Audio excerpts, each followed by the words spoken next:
Jadi Bapak Ibu, harapannya disiplin positif atau budaya positif ini dapat membentuk disiplin anak mulai dari hati mereka. Jadi kalau kita langsung menghukum, berarti hukuman itu tidak boleh atau tidak, tetap ada konsekuensi namanya dari pelanggaran yang mereka buat. Tetapi ada tahapan yang harus kita laksanakan. Misalkan ada pertanyaan seperti ini, sudah dilakukan segi tidak diskusi.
berasa. Baik, Bapak Ibu, pokoknya kalau orang masih ada, iya, iya boleh. Yang nggak boleh itu biasanya dalam bentuk barang itu kan tidak boleh secara total tapi harus dikurangi. Misalkan yang betul semua dikasih pena, dihilangkan lah kalau bisa. Karena apa? Takutnya motivasi saya cenderung berharap itu kayak nasi kan. Kita ingat sih kalau kamu dapat buku kan saya bawa sapu gimana? Bisa ya, tapi dalam bentuk uang misalnya ada nih yang nggak yang absen denda 5.000 itu tidak boleh. Nggak boleh ya, boleh. Sudah saya tanyakan, contoh di kelas 1, 2, 3 itu namanya penghargaan. Sama kayak di kelas 1 masih boleh pakai penghargaan, reward, tapi jangan uang yang gede ya. Baik, alhamdulillahirrahmanirrahim. Tadi sudah kita sampaikan bagaimana budaya positif itu bisa diterapkan di sekolah kita. Tadi kita sudah melihat Bapak Ibu ya di slide. Kira-kira apa saja Bapak Ibu yang sudah kita sampaikan tadi tentang budaya positif? Pertama disiplin positif ya. Kemudian peran guru sebagai peran kontrol officer di sekolah. Apalagi Bapak Ibu? Itu restitusi yang paling tadi disebutkan benar. Restitusi itu tahapannya. Tadi kan kita sudah ambil peran yang paling bagus tadi perannya sebagai apa Bapak Ibu? Mau ya semua jadi manajer ya? Ya, lebih enak gitu jadi manajer. Kalau di manajer iya uangnya. Banyak ya uangnya manajer. Nah, peran kita tadi kan yang diambil itu manajer. Restitusi ini langkah-langkahnya. Langkah-langkah kita supaya tercapai si peran manajer tadi. Itulah kita laksanakan dari segitiga restitusi.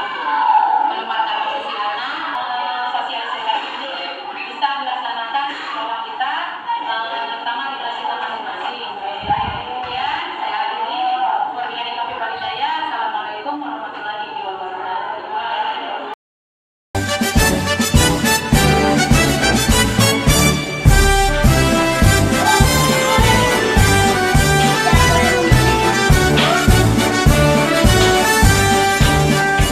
Bulatkan kekuatan hati, berilmi mengambil kawan, belajar bergerak berbagi untuk negeri, guru penggerak majukan pendidikan, guru penggerak menghamba pada murid, kreatif rancang pembelajaran, hargai potensi tingkatkan prestasi, lahirkan profil pelajar Pancasila. Belajar bergerak berbagi untuk negeri, kita menjalin kolaborasi. Belajar bergerak berbagi untuk negeri, demi bakti pada